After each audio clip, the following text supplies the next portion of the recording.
Imagine you're 18 months deep into a massive build. You've had the pedal to the floor 12 to 14 hours a day, weekends bleeding into weekdays. You are closing in on the single biggest product launch of your career. Then, 3 days before you push the button to go live, your chest gets tight, your vision swims. Instead of ringing the bell on launch day, you are sitting in a hospital bed hooked up to an EKG, diagnosed with severe exhaustion. The product didn't stall because of a bad marketing strategy or broken code. The business failed because the actual biological engine running the whole operation entirely seized up. We are looking at Card 88 today because it addresses this exact operational bottleneck, the structural necessity of self-care. The quote printed right on the front perfectly captures the psychological trap we fall into.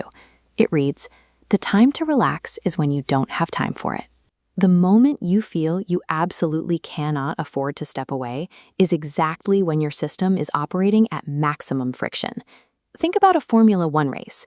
You have multi-million-dollar vehicles flying around a track, trying to shave milliseconds off their lap time. But right in the middle of the chaos, they bring the car to a screeching halt. Those drivers don't pull into the pit because they want to relax or catch their breath. They stop to change the tires and refuel, because if they don't, the vehicle will physically disintegrate before it crosses the finish line. Pushing a company forward without mandating your own personal maintenance is not a badge of honor. It is a mathematical guarantee of operational failure. Your health is a hard business metric. This brings us to the core philosophy of the card. You cannot lead a team or manage complex logistics if your own biological machinery is breaking down. As the text here points out, sustainability is non-negotiable. Over on the right side, the card lists out the physical and mental foundations: sleep, exercise, and diet.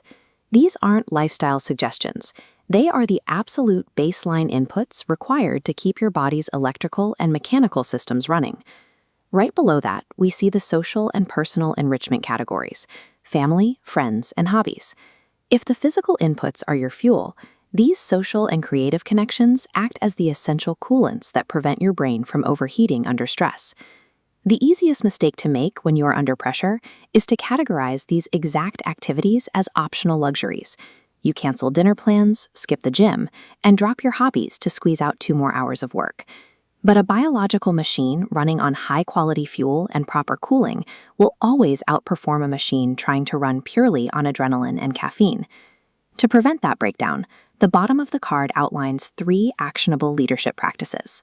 First, we have to evaluate sustainable pace. Look at this graph charting energy over time. We usually start a project highly enthusiastic, but without pacing, that energy takes a sharp drop toward complete burnout.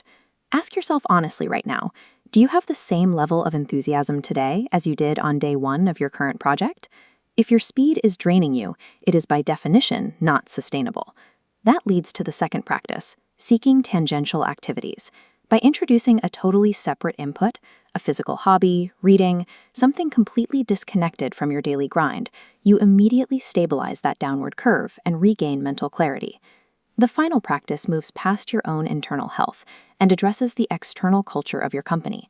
Lead by example. If you send emails at 2 in the morning and brag about sleeping under your desk, your employees will feel pressured to do the same.